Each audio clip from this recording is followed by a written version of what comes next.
우리는 오늘 지난 시간에 이어서 유대인들을 위한 새 출애굽 표적 두 번째 시간으로 마가복음 6장 45절에서 52절의 말씀을 보려고 합니다. 오늘 본문의 말씀은 두 번째 배 여행에 관한 사건으로서 이 이야기는 앞뒤 사건과 함께 살펴보아야 할 내용입니다. 첫 번째 배 여행이 하나님 나라의 비유 이야기로 연결되어져 있듯이 이 두 번째 배 여행 역시도 앞선 5천 명을 먹이신 사건 오병이어의 표적과 연관을 가지게 되죠. 또 첫 번째 여행이 그 뒤 이어서 치유의 사건을 우리에게 전해 주었듯이 두 번째 배 여행도 치유의 사건을 뒤이어서 기록하고 있습니다. 두 번의 배 여행의 시점이 모두가 무리를 떠난 이후에 이뤄졌던 것을 우리가 기억해 봅니다. 바다 여행의 주된 관심은 예수님과 제자들의 관계 혹은 제자들을 향한 예수님의 가르침에 있음을 알려주죠. 이 두 배 여행 모두가 예수님의 주도로 시작되었습니다. 우리가 저편으로 건너가자. 예. 그런데 이 두 번의 여행 동안 기적이 일어나는 과정에는 차이가 있음을 보게 됩니다. 첫 번째 배 여행에서는 주무시는 예수님을 깨우는 제자들의 그러한 주도적인 행동으로 기적이 일어나게 되죠. 그런데 두 번째 배 여행에서는 예수님이 주도적이십니다. 예수님이 힘겹게 노젓는 제자들의 모습을 보시고서 그들에게 가셔서 지나가시는 것을 우리가 볼 수 있죠. 이런 점에서 오늘 이 마가복음 6장 45절에서 52절의 말씀은 기적을 통하여서 드러나게 되는 예수님의 자기 계시를 우리가 뚜렷하게 보게 됩니다. 오늘 본문의 말씀은 세 단락으로 구분해 볼 수 있을 것 같습니다. 먼저 45절에서 46절의 말씀은 배경이 될 것이고요.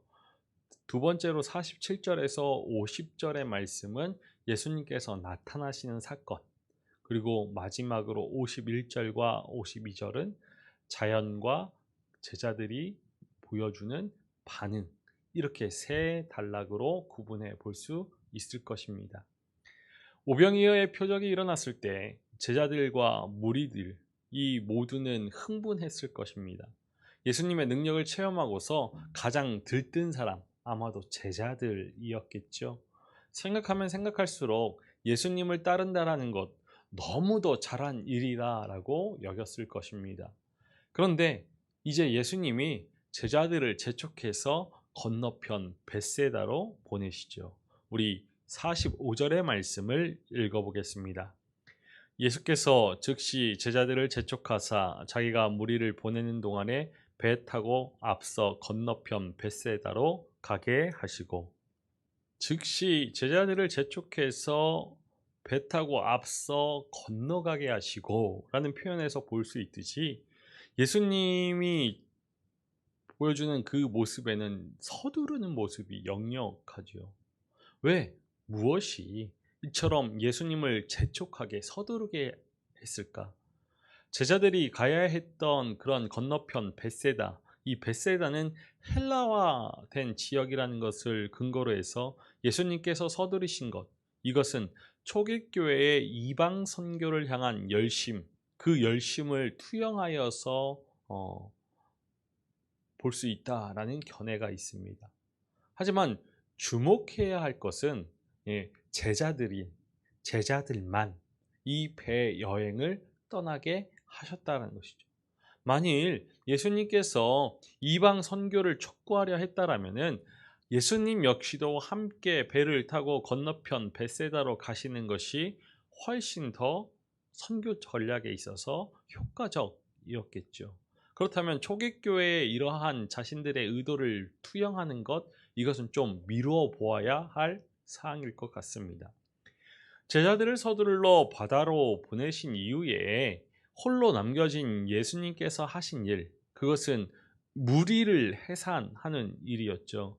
그렇기에 예수님이 보여주시는 그 재촉은 이방 지역을 방문하는 그러한 촉구라기보다는 제자들과 무리들을 분리하려는 의도로 진행된 것이 아닐까, 그렇게 해석해야 더 자연스러울 것 같습니다. 예수님께서 직접 그 무리들을 흩으셨다, 해산시키셨다. 이것은 흩으신다라는 그 표현을, 동사를 강조하는 그러한 인칭대명사가 있기 때문이죠. 그가 직접 무리를 흩으신다. 우리가 읽은 마가복음 6장 45절 우리말 성경에는 자기가 무리를 보내는 동안에, 그리고 세번역 성경에는 이렇게 되어 있습니다. 그동안에 무리를 헤쳐 보냈다. 예수님께서 직접 하셨다라는 것을 우리에게 알려주죠. 더불어서 예수님은 산에 기도하러 가시기 직전에 그들과 작별하시는데, 작별의 대상을 가리켜서 그들을 제자들이 아닌 무리로 보아야 하죠. 6장 46절의 말씀을 읽어보겠습니다. 무리를 작별하신 후에 기도하러 산으로 가시니. 예수님께서 무리를 해산하는 동안 제자들은 먼저 벳세다로 가고 있죠. 그러니까 예수님이 직접 무리를 해산시킨 겁니다. 제자들은 심지어 무리를 해산하는 일에 참여하는 것도 허락되지 않았고, 예수님마저도 무리와 작별하신 이후에 산으로 기도하러 가셨습니다. 예수님, 그리고 제자들, 그리고 무리, 이렇게 서둘러서 헤어진 그런 이유가 무엇일까? 구체적으로 우리가 읽는 말씀에는 명시되지 않았지요. 그런데 우리가 미루어 생각할 수 있는 것, 예수님께서 빵을 먹은 5,000명의 무리가 예수님 자신에 대해서 가질 수 있는 오해, 아마 유대인들 가운데서 폭력적인 그런 저항을 일으켜서 이스라엘을 회복시키고자 했던 그런 지도자들, 정치적인 메시아, 그러한 정치적인 메시아상을 가지고 따르는 그 무리들과 자신이, 그리고 제자들이 연결되지 않도록 그러한 예수님의 의도로 인해서 제자들을 먼저 건너편 벳세다로 보내고 무리들과 작별하신 것이 아닐까, 우리가 미루어 생각할 수 있습니다. 특별히 광야에서 떡을 먹은 무리들은 50명, 그리고 또 100명, 때를 지어 앉은 모습, 이것이 군대의 조직적인 모습을 우리가 연상한다라고 지난주에 살펴보았죠. 그러하기 때문에 무리들 가운데 예수님에 대해서 오해할 가능성이 매우 높았을 것입니다. 다른 복음서의 말씀에서 이것을 확인할 수 있죠. 요한복음 6장 14절과 15절의 말씀을 읽어보겠습니다. 그 사람들이 예수께서 행하신 이 표적을 보고 말하되 이는 참으로 세상에 오실 그 선지자라 하더라. 그러므로 예수께서 그들이 와서 자기를 억지로 붙들어 임금으로 삼으려는 줄 아시고 다시 혼자 산으로 떠나 가시니라. 예수님은 가버나움에서 자신의 그런 명성이 절정에 달했을 때에도 새벽에 기도하러 광야에 가셨고, 치료를 받은 자나 귀신 들린 자가 예수님의 신분을 노출하려고 했을 때에도 역시 침묵을 명하시죠. 이러한 신중한 처신에서 대중들의 필요에는 반응을 하시지만 그들이 만들어낸 메시아상, 정치적인 그 메시아상과는 거리를 두고자 하는 예수님의 의도를 발견할 수 있습니다. 산에서 드린 그러한 기도의 내용들이 말씀에는 기록되어져 있지만 아마도 예수님께서 세례 받으실 때 하늘의 소리에 의해서 확증된 그러한 소명, 이 소명을 재차 확인하는 기도를 드렸을 것 같습니다.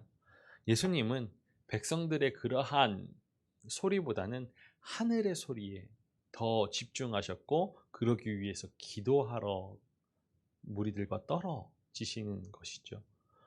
얼마간의 시간이 경과된 이후에 마가복음은 특정한 시간에 특정한 다른 공간 속에서 머물고 있는 예수님과 제자들의 모습을 보여주고 있습니다. 우리 47절의 말씀을 읽어보겠습니다. 저물매에 배는 바다 가운데 있고 예수께서는 홀로 뭇에 계시다가 그 후 저녁이 되었을 때 그 배는 바다 한가운데 있었고 예수님은 홀로 육지에 계셨다. 이 사건 이야기의 관점이 예수님에게로 옮겨가고 또 예수님께서 무엇을 보고 있는지 바로 다음에 이야기해 주죠. 우리 48절의 말씀을 읽어보겠습니다. 바람이 거스름으로 제자들이 힘겹게 노 젓는 것을 보시고 밤 사경쯤에 바다 위로 걸어서 그들에게 오사 지나가려고 하시매 그들이 노를 젓느라 힘겨워하는 것을 보시고 때는 밤 사경이었습니다. 유대인들은 밤을 넷으로 나눕니다. 저녁 6시에서 9시 사이, 그리고 9시에서 12시 사이, 그리고 12시에서 3시, 그리고 3시에서 6시 사이로 밤을 넷으로 구분하죠. 밤 사경은 새벽 3시에서 6시 사이를 말하는 것입니다. 새벽이 오기 전에 어둠이 가장 깊은 이때에 역풍이 부는 그 바다 한가운데에서 더 이상 앞으로 나아가지 못한 채 힘겨워하고 있는 제자들을 보시고 계시죠. 그들이 배 여행을 시작한 때는 저녁이 오기 전이었고 지금 시간은 새벽, 밤 사경 이것을 고려한다라면은 제자들은 밤새도록 이 배를 가지고서 바다 한가운데에서 떠돌고 있었던 것입니다. 예수님이 제자들을 보시죠. 육지에 계신 예수님 그리고 바다 한복판에 있던 이 제자들 이 사이에 존재하는 거리감 또 어둠 이런 것이 장애가 되고 있다라는 그러한 마가복음의 서술은 하나도 없이 예수님께서 보시는 것을 마가복음은 전해주고 있죠. 역풍을 만나서 거스르는 바람을 만나가지고 노를 젓느라 힘겨워하는 제자들을 보신 후에 예수님은 바다 위를 걸어서 그들이 있는 쪽으로 가십니다. 걸어서 그리고 가신다. 이 두 동사 모두가 지금 현재 진행의 의미를 가지고 있는 현재 시제를 사용하고 있습니다.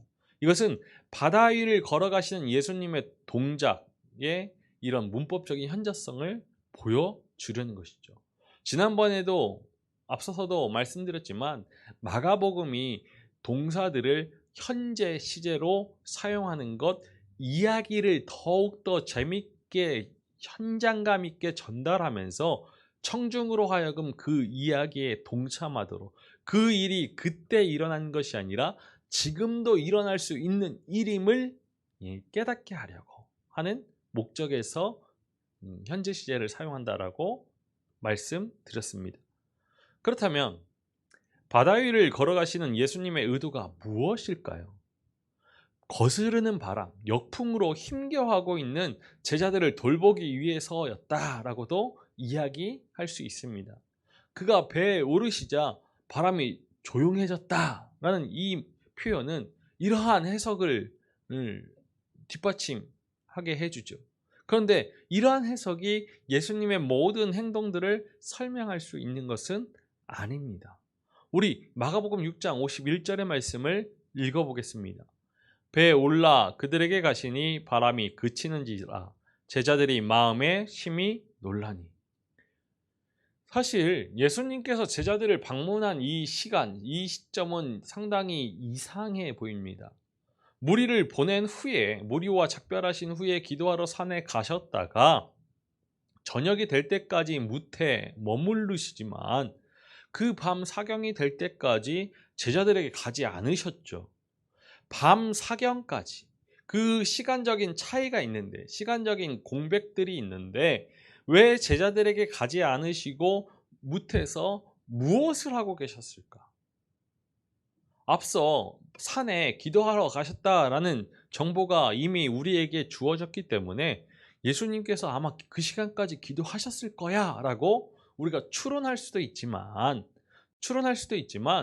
47절의 말씀은 저물었을 때 제자들이 바다 가운데 있는 동안 예수님은 홀로 무태 있었다라고 우리에게 전하여 주고 있습니다. 이러한 정보들을 바탕으로 하여서 우리가 한번 그 정황을 고려해 볼 때 예수님은 무태서 제자들을 방문해야 할 그 적절한 시간, 적절한 때를 기다리면서 기도하고 계셨을 것이다 라고 우리가 생각해 볼 수 있을 것 같습니다. 육지에서 무태서 제자들의 그러한 배 여행을 지켜보시던 예수님은 이 제자들의 배가 역풍에 힘겨워하니까 그때서야 기다렸다는 듯이 바다 위로 걸어 가시는 것이죠. 우리 48절의 말씀을 다시 한번 읽어보겠습니다. 바람이 거스름으로 제자들이 힘겹게 노젓는 것을 보시고 밤 사경쯤에 바다 위로 걸어서 그들에게 오사 지나가려고 하시매. 그러니까 바다 한복판에서 제자들이 보게 되는 예수님, 그 예수님의 이미지, 곧 어둠이 가장 짙은 밤, 그 밤 사경에 그것도 거센 맞바람이 부는 그 순간에 바다 위를 걸어오시는 모습, 이 모습은 예수님에 의해서 의도된 모습이라는 것이죠. 이 사건은 제자들이 예수님을 만난 시점이 역풍이 불어대는 밤, 그 가장 어두운 밤, 혼돈의 장소였던 바다의 한복판이라는 그 기억을 제자들에게 생생하게 남겼을 것입니다. 그럼에도 예수님의 이러한 의도가 제자들에게 이와 같은 믿음을 새겨주려고 하셨던 의도였다라고만 볼 수는 없죠. 역풍이 불어대는 그러한 바다의 위에 계신 예수님, 그 이미지는 첫 번째 배 여행에서 이미 나타났습니다. 그리고 오늘 본문의 말씀의 초점도 그때와 같이 이 자연에 대한, 바다에 대한 예수님의 신적인 권위를 보여주고 있죠. 우리 마가복음 4장 39절의 말씀을 그때를 기억하면서 읽어보겠습니다. 예수께서 깨어 바람을 꾸짖으시며 바다더러 이르시되 잠잠하라 고요하라 하시니 바람이 그치고 아주 잔잔하여 지더라. 아무런 이 물 그리고 땅 이런 중력에 의해서 영향을 받지 않은 채 물 위를 걸어가셔도 빠지지 않는 그렇게 중력의 영향을 받지 않은 채 바다 위를 걸어가시는 그 모습은 욥기 9장 8절이 말하는 하나님을 떠올려 줍니다. 홀로 하늘을 펴시고 바다 위를 마른 땅처럼 걸으신 분 하나님을 떠올리죠.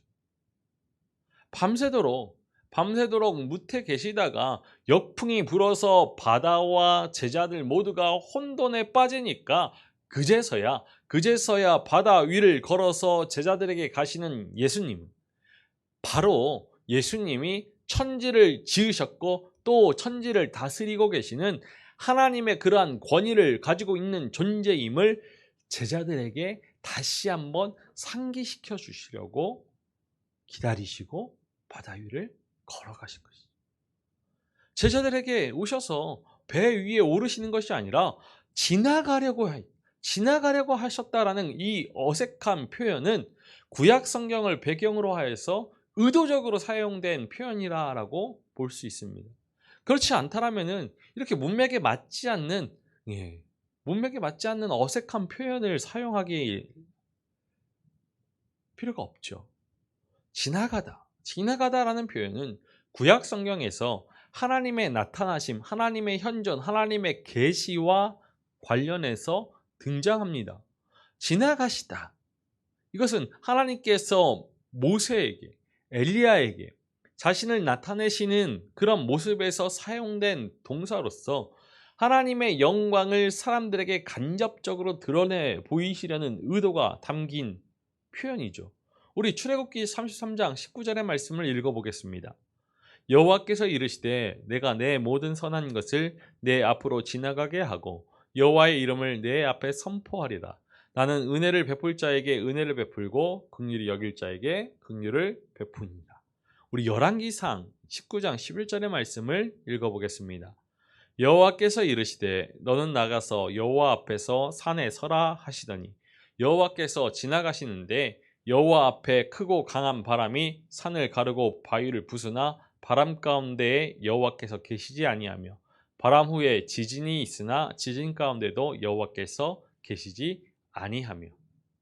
이렇게 지나가다라는 표현은 하나님과 관련되어져서 사용하는 단어이죠. 물 위를 걸으며 지나가시는 분은 하나님이십니다. 그런데 지금 여기에서 한 사람이 물 위를 걸어서 지나가십니다. 이 사람의 정체가 무엇이겠습니까? 신적인 존재라고 우리가 말하지 않을 수 없지요. 예수님은 제자들의 배를 스쳐 지나가기를 원하신 것이 아니라 자신이 하나님의 종말론적인 그런 계시자임을 제자들에게 드러내 보이기를 원하셨다라고 우리는 해석해야 할 것 같습니다. 제자들에게는 다른 사람들과 달리, 외인들과 달리 하나님 나라의 비밀이 계시되었고, 비록 간접적이지만 오늘 본문에서 다시 한번 더 예수님의 신적인 그런 신분이 계시되고 있죠.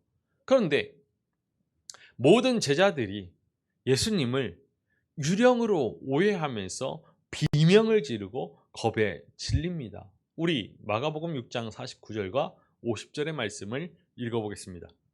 제자들이 그가 바다 위로 걸어오심을 보고 유령인가 하여 소리 지르니 그들이 다 예수를 보고 놀람이라. 이에 예수께서 곧 그들에게 말씀하여 이르시되 안심하라 내니 두려워하지 말라 하시고. 사람이 물 위를 걷는 것 일상적으로 경험되지 않는 정말 특별한 특이한 현상입니다. 그러니까 물 위를 걸은 주인공의 정체에 관한 이런 것은 정말 중요한 표적이 되는 것이죠. 제자들은 이렇게 물 위에 걸어오는 사람이 유령이라고 생각했습니다. 그러나 유령이 아니라 예수님이죠. 물론 예수님을 유령으로 오해하는 것, 이것은 가장 어두운 밤이었고 이전에는 경험해 보지 못한 그런 종류의 만남이고, 이러한 것들을 생각해 본다라면은 유령으로 오해하는 것 이해할 수도 있습니다. 그렇기 때문에 우리가 제자들이 예수님에 대해서 이해하지 못하는 것, 제자들의 몰이해를 부정적으로만 볼 필요는 없지요. 예수님의 신의 현현 그리고 제자들의 몰이해는 구약적인 배경을 제공해주는 그러한 욥기의 말씀에도 욥의 몰이해가 언급되는데, 그는 자기가 욥 자신이 하나님을 이해할 수 있는 그 범위를 넘어선 존재임, 자신이 하나님을 이해할 수 있는 그 범위 안에 하나님을 가둬둘 수 없다라고 이야기하는 것이죠. 그가 내 앞으로 지나시나 내가 보지 못하며 그가 내 앞에서 움직이시나 내가 깨닫지 못하느니라. 이러한 은유는 마가복음이 강조하는 것처럼 예수님 안에 임재하신 하나님, 그 하나님의 모함과 깊이 연관지어지죠. 예수 그리스도 안에 드러난 하나님의 모호함, 이것은 마가복음 전체에서 드러나고 있는 예수님의 비밀과 연관지어 생각할 수 있죠. 우리가 언젠가도 말씀드렸습니다. 예수님의 비밀. 예수님은 도대체 어떠한 분이실까? 마가복음은 직접적으로 이야기해 주지 않습니다. 간접적으로 충분한 암시를 주고 있죠. 우리는 예수님의 비밀, 예수님을 알 듯하면서도 예수님을 아직은 예수님에 대해서 정확하게 이야기하지 못하는 그런 예수님의 비밀 모티브에서 이 말씀들을 이해하고 넘어가야 할 것 같습니다.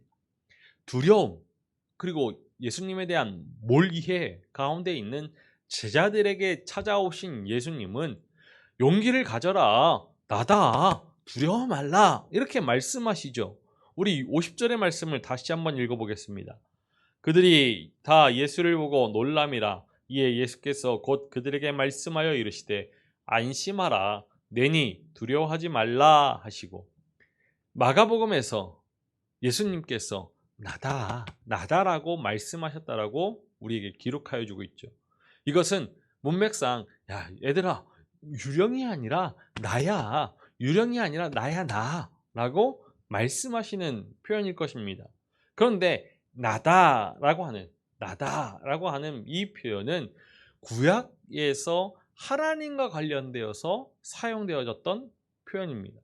나다라고 표현된 헬라어 에고에이미는 구약 성경을 헬라어로 번역한 그 70인경에서 하나님께서 자신의 정체를 관련하여서 사용하신 표현이라는 거죠. 에고에이미. 이사야 41장 4절의 말씀을 읽어보겠습니다. 이 일을 누가 행하였느냐? 누가 이루었느냐? 누가 처음부터 만대를 불러내었느냐? 나 여호와라. 처음에도 나요, 나중에도 있을 자에게도 내가 곧 그니라. 내가 곧 그니라. 에고에이미. 우리 이사야 43장 10절의 말씀도 읽어보겠습니다. 나 여호와가 말하노라. 너희는 나의 증인, 나의 종으로 택함을 입었나니 이는 너희가 나를 알고 믿으며 내가 그인 줄 깨닫게 하려 함이라. 나의 전에 지음을 받은 신이 없었느니라. 나의 후에도 없으리라. 내가 그인 줄. 에고에이미. 이처럼 나다라는 이 표현은 구약 성경 70인역에서 영원부터 영원까지 영원히 존재하시는 하나님, 영원하신 하나님을 가리키는 표현에 사용되어졌다라는 것이죠. 에고에이미는 출애굽기 3장 14절과도 관련되어져 있습니다. 출애굽기 3장 14절의 말씀을 읽어보겠습니다. 하나님이 모세에게 이르시되 나는 스스로 있는 자니이라. 또 이르시되 너는 이스라엘 자손에게 이같이 이르기를 스스로 있는 자가 나를 너희에게 보내셨다 하라. 여기서도 에고에이미는 하나님의 이름과 관련되어져서 등장하죠. 하나님께서 모세에게 자신의 이름을 알려주시는데 모세에게 이르시되 나는 스스로 있는 자니라. 스스로 있는 자, 이것이 바로 하나님의 이름이죠. 그런데 히브리어 본문에서 이 번역에 해당하는 번역이 에의예입니다. 에의예. 이 단어를 70인역은 에고에이미, 헬라어로 에고에이미로 번역한 것이죠. 물 위를 걸어오신 예수님께서 에고에이미라고 이야기하셨을 때, 나다라고 말씀하셨을 때 그저 유령이 아닌 사람 예수님이라는 그 뜻만을 전달하는 것이 아니라 구약 성경에서 에흐예라고 자신을 계시하신 에고에이미, 하나님의 그 이름을 같이 쓸 수 있는, 함께 사용할 수 있는 신적인 존재가 바로 예수님임을 알려주는 것입니다. 에고에이미는 구약에 등장하는 이러한 하나님의 자기 계시의 표현이지만 동시에 일상어로도 사용되었던 평범한 말이었기 때문에 이 표현 자체만으로는 예수님께서 하나님의 그런 자기 계시의 의도를 담아낸다라는 그러한 의도로 판단하기는 힘들 것 같습니다. 하지만 앞서 표현된 것처럼 예수님께서 밤사경 바닷가운데 있는 제자들을 보셨고 또한 바다 위로 걸어오셨으며 마가복음 역시 이 예수님의 방문을 신현현의 전망에서 말하고 있죠. 이러한 증거들을 진지하게 고려해 본다라면 예수님께서 겁에 두려워하고 있는, 겁에 질려 있는 이 제자들을 안심시키기 위해서 에고에이미 나다 라고 표현한 것은 선생님의 그러한 가르침을 뛰어넘어서 신적인 위로를 주기 위한 의도가 있었다라고 이해해야죠. 70인경 이사야 41장 10절 말씀이 이렇게 이야기합니다. 두려워 말라, 이는 내가 너와 함께함이라. 놀라지 말라, 이는 내가 너의 하나님이라. 이사야의 말씀 역시도 에고에이미가 사용되어져 있습니다. 이러한 예수님의 등장은 곧 하나님의 자기 계시의 그 일환으로서 우리에게 이런 에고에임이 나다라는 표현을 통하여서 신적인 계시, 신적인 위로까지도 주고 있다라는 것이죠.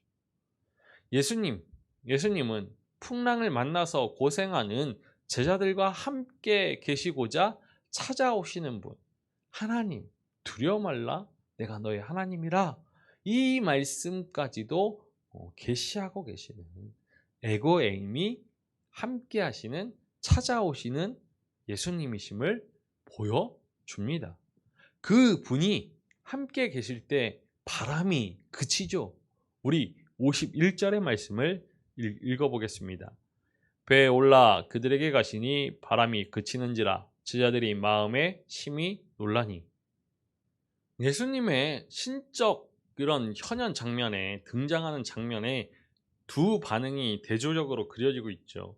예수님의 등장으로 바람은 잔잔해졌지만 이러한 예수님의 모습에 제자들은 극도로 심히 놀랍니다. 마가복음은 이러한 제자들의 반응을 부정적으로 평가하죠. 그들의 마음이 완악하였다라고 지적합니다. 이 제자들의 놀람이 앞서 먹은 오병이어의 표적 가운데 빵에 대한 그런 깨달음의 부족과 마음의 완악함 때문이라고 이야기하죠. 우리 52절의 말씀을 읽어보겠습니다. 이는 그들이 그 떡 떼시던 일을 깨닫지 못하고 도리어 그 마음이 둔하여 졌습니다. 마가복음에 따르면 빵에 관한 깨달음은 풍랑이 거센 그 바다 위에 계신 예수님을 이해하는 열쇠가 됩니다. 제자들에게 기대한 빵에 대한 깨달음, 그것이 무엇일까요? 에스겔은 우리가 지난번에 살펴보았듯이 에스겔은 하나님께서 친히 내 양의 목자가 되어서 흩어진 양들을 모으시고 먹이고 돌보시겠다라는 그 말씀을 전해주죠. 마가복음은 예수님께서 그 주위에 모인 무리들을 가르치고 먹이는 이 사건들을 말하기 전에 그들을 목자 없는 양같이 보셨다라고 말하였기 때문에 예수님의 가르침, 예수님의 그러한 먹이시는 기적, 오병이어의 표적은 에스겔의 말씀을 통하여서 하나님의 종말론적인 그 약속의 성취를 보여주는 겁니다. 그렇다면 제자들이 가져야 될 그 빵에 대한 깨달음은 예수님께서 무리를 먹이신 이 오병이어의 표적이 길 잃은 양을 찾아서 먹이고 돌보시는 그런 하나님의 종말론적인 돌보심이라는 이해이죠. 깨달음입니다. 하지만 마가복음에 따르면 제자들은 이러한 오병이어의 표적의 의미를 이해하지 못하였고 그 결과 그들에 대한 그 백성을 향한 목자 없는 양같이 불쌍히 여기시는 그 하나님의 마음으로 길 잃은 양들을 돌보시는 그 돌보심에 대한 믿음을 갖지 못한 것이죠. 깨닫지 못함이 이 바다 위를 걸어오시는 예수님을 유령으로 보는 오해를 일으키게 한 것입니다. 물 위를 걷는 표적, 그리고 오병이어의 표적 모두가 다 예수님께서 신적인 분이심을 암시하는 표적, 하나님의 종말론적인 성취자, 종말론적인 약속의 성취자임을, 신적인 분이심을 깨닫지 못하였다는 거죠. 오병이어의 표적이 예수님의 정체에 관해서 어떠한 암시를 주는 것인지를 깨닫지 못했기 때문에 예수님께서 자신의 정체를 드러내는 모습을 보고서, 표적을 보고서도 두려워하고 놀라하는 것이죠. 마가복음은 잘 깨닫지 못하는 것을 보고서 제자들의 마음이 완악해졌다라고 합니다. 완악해졌다. 우리 말씀은 그 마음이 둔하여졌다라고 하죠. 이것을 헬라어로 포로우라고 합니다. 포로우. 잘 깨닫지 못하는 이유, 마음의 완악함 때문에. 고정관념을 버리지 않는 그 경직된 마음, 그것은 새로운 현상을 깨닫지 못하게 하죠. 기존의 이론을 바꾸지 않으려는 그런 고집 때문에 새로운 현상이 전혀 이해되지 않습니다. 제자들은 인간이 신일 수 없다라는 그 유대인들의 고정관념을 가지고 있었습니다. 그 고정관념을 가지고서 예수님을 바라보게 되면은 이해되지 않는 부분들이 생길 수 있죠. 마음의 완악함. 이것은 마가복음에서 옛 시대에 속한 그 사람의 마음 상태를 이야기하는 것이었습니다. 그러나 이것은 제자들이 여전히 옛 시대에 속했으므로 마음이 완악하였다라고 볼 필요는 없을 것 같습니다. 이미 그들은 예수님을 따르고 있는 사람들이죠.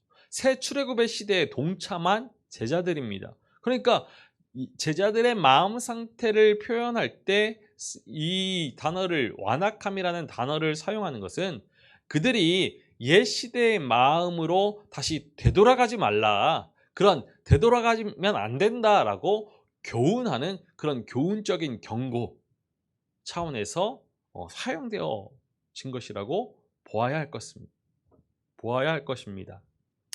지금은 이 제자들의 마음이 완악한 완고한 상태이지만 예수님은 앞으로도 후에도 그러한 마음 상태를 경고해 주실 것입니다. 옛 시대로 돌아가지 말라. 옛 시대에 속한 그 사람의 완악함에 빠지지 말라라고 경고해 주실 것이죠. 이 완악함, 마가복음 3장에서 바리새인들의 마음 상태로 지적되었었죠. 아마도 기억하실 것입니다. 그러나 지금은 제자들의 마음 상태를 표현하고 그 마음을 경고하기 위해서 그 마음의 완악함을 가지지 말라라고 경고하기 위해서 사용되어진 표현이죠. 제자들이 그 마음을 완악하게 만든 것은 무엇입니까? 그것은 바로 두려움이죠. 두려움. 예수님께서 두려워 말라, 부정하여서 말씀하신 두려워 말라라고 말해주는 것처럼 두려움이 그 원인이 되었습니다. 두려움, 이것은 오해하게 하고 완고한 마음을 가지게 합니다. 이런 점에서 제자들은 돌박과 같은 인물, 베드로의 그 이름처럼, 게바라는 그 이름처럼 돌박과 같은 인물, 그리고 이 시대의 걱정에 질식해서 말씀이 열매 맺지 못하는 가시덤불과 같은 상태를 두려움이 보여주고 있는 것이죠. 오늘 우리는 이렇게 마가복음 6장에 바다 위를 걸으시는, 거센 풍랑이 있는 바다 위를 걸으시는 예수님 표적을 보게 됩니다.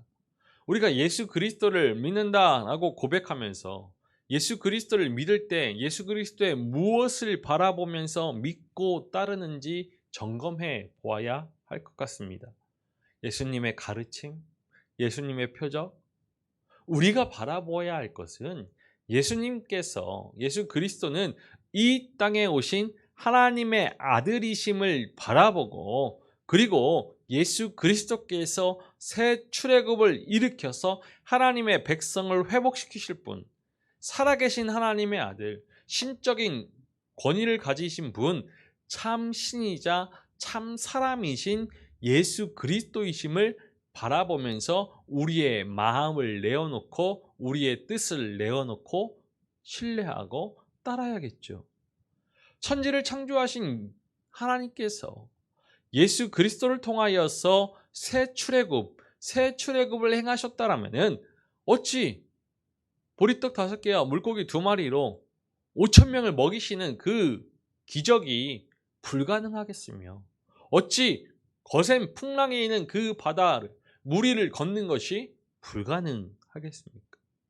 이러한 예수님께서 참 하나님의 아들이심을, 참 신이심을 나타내는 표적의 가능성을 믿지 못한다라면 살아계신 하나님을 믿는다라고 말하지 못하겠지요. 우리는 옛 시대에 속한 사람들이 아니라 예수 그리스도께서 열어주신 새 시대, 새 출애굽의 시대를 살아가는 사람들입니다. 마음의 완악함을 버리고서 두려워하지 않고 우리와 함께 하시는 예수 그리스도를 믿는 것이죠. 예수 그리스도께서 주 되심을, 만물의 주권자이심을 시인하고 신뢰하면서 따라가는 그러한 새 출애굽의 제자들, 새 출애굽의 일꾼들일 것입니다. 우리가 하나님에 대한, 예수 그리스도에 대한 그 믿음의 삶을 점검해 보면서 우리의 삶에 찾아오시는, 우리와 함께 하시는 예수 그리스도를 받아들이고 그 예수 그리스도의 이름의 능력과 그 권세들을 신뢰할 때 우리의 삶에 이와 같은 표적이 일어나게 되는 것이죠. 두려워하지 않을 수 있고 놀라지 않을 수 있고 하나님께서 우리의 하나님 되심을 바라볼 수 있는 것입니다. 오늘도 우리 주 예수 그리스도께서 우리의 삶에 찾아오셔서 나다, 두려워 말라 말씀하여 주십니다. 그 음성을 듣고 오직 예수 그리스도만을 붙들고서 거센 풍랑도 이겨나가는 우리 모두가 되기를 주님의 이름으로 축원합니다. 기도하시겠습니다. 살아계셔서 찬양받으시기 합당하신 아버지 하나님, 우리의 삶에 찾아오시고 구원의 펴신 큰 팔로 우리의 삶을 구원하여 주시는 주님이심에 감사와 찬양을 올려드립니다. 오늘 제자들을 먼저 건너편 벳세다로 보내시면서 바다 한가운데서 거센 풍랑과 싸워 나아가는 제자들을 보시고 그들에게 다가가셔서 두려워 말라 나다 라고 말씀하시는 주님을 바라봅니다. 주님께서 이 땅 가운데 놀라우신 구원의 은총을 베푸시고 우리를 구원의 복된 하나님의 자녀로 삼아주셔서 날마다 우리와 함께 하시는 주님이심을 믿습니다. 두려워 말라 내가 너와 함께함이라, 놀라지 말라 내가 너의 하나님이 되리라 라고 말씀하여 주시는 그 약속의 말씀을 붙들고서 온전히 구원의 그 이름, 그 능력, 그 권세만을 믿고 의지하면서 거센 풍랑도 이겨내는 믿음 되게 하여 주옵소서. 아버지 하나님, 우리의 삶에 연약함과 완악함을 버리게 하시고 온전히 주님을 신뢰함으로 새 출애굽의 백성이 되어서 우리의 삶을 회복시키시는 그 은혜를 누리게 하여 주옵소서. 감사를 드리며 우리 주 예수 그리스도의 이름으로 기도하옵나이다. 아멘.